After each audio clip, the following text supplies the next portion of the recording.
Hello guys, welcome back to my YouTube channel.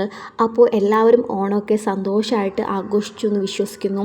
അപ്പം ഇത് എൻ്റെ ഓണവിശേഷവുമായി ബന്ധപ്പെട്ട വ്ളോഗാണ്. അപ്പോൾ അത്തത്തിൻ്റെ അന്ന് പൂവ് ഇടുക കേട്ടോ ഇത്. അപ്പോൾ ഇതാണ് നമ്മുടെ പൂത്തറ.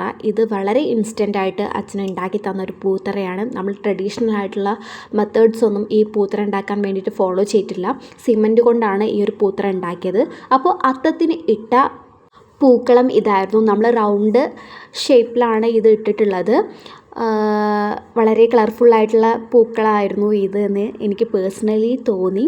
അങ്ങനെ നല്ല രീതിയിൽ ആ ഒരു പൂക്കളം ഇട്ടു. അടുത്ത ദിവസം ചിത്തിര, അത്തം കഴിഞ്ഞാൽ ചിത്തിരയാണല്ലോ. അപ്പോൾ ചിത്തിരയ്ക്ക് നമ്മൾ ഇട്ട പൂക്കളം ഇതായിരുന്നു. അപ്പം ഇതൊക്കെ വീട്ടിൽ ഉണ്ടായിട്ടുള്ള പൂക്കളാണ്. ഈ സെൻറ്ററിലുള്ള വൈറ്റ് കളറുള്ള പൂവ് ഡെയിലി വിരിയുന്ന പൂവാണ്. ഇതാണ് നമ്പ്യാർ വട്ടം. പിന്നെ പർപ്പിൾ ഷെയ്ഡിലുള്ള ഈ പൂവ്, മല്ലിക, കൃഷ്ണകിരീടം, 10 മണിപ്പൂവ്, അങ്ങനെ തുടങ്ങിയിട്ടുള്ള പൂവുകളായിരുന്നു നമ്മൾ മെയിനായിട്ട് ഈ 10 ദിവസങ്ങളിൽ ഇട്ടിട്ടുണ്ടായിരുന്നത്.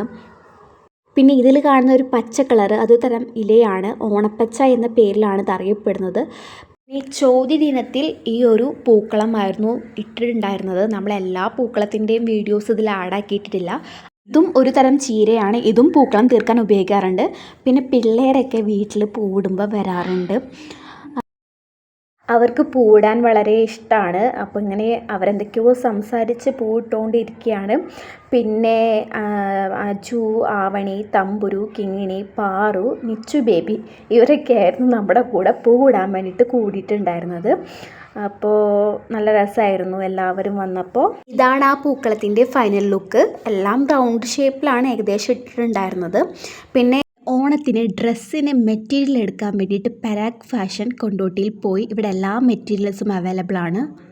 ഹോൾസെയിൽ റേറ്റിനാണ് ഇവിടെ മെറ്റീരിയലൊക്കെ സെയിൽ ചെയ്യുന്നത്. പിന്നെ തിരുവോണത്തിൻ്റെ തലേന്ന്, ഉത്രാടത്തിൻ്റെ അന്ന് നമ്മൾ എന്ത് ചെയ്തു, ഈ പൂക്കളൊക്കെ ഇങ്ങനെ എരിഞ്ഞ് സെപ്പറേറ്റ് ആക്കി വെച്ചു. കാരണം തിരുവോണത്തിന് നല്ല വലിയ പൂക്കളിടാൻ വേണ്ടിയിട്ട് മാറ്റി വെച്ചതാണ് ഇതൊക്കെ. പിന്നെ തിരുവോണമായി. അപ്പോൾ തിരുവോണത്തിന് നമ്മൾ രാവിലെ ഇട്ട പൂക്കളം ഇതാണ്. ഇത് കുറച്ച് വലുതാണ്. അങ്ങനെ പറ്റുന്ന രീതിയിലേക്ക് ഈ പൂക്കളം സെറ്റാക്കി. പിന്നെ ഞാനും മായയും അമ്പലത്തിൽ പോവുകയാണ്. അപ്പം കൊട്ടുക്കരയുള്ള പുലിക്കാവ് ടെമ്പിളിലേക്കാണ് ഞങ്ങൾ പോയിട്ടുണ്ടായിരുന്നത്.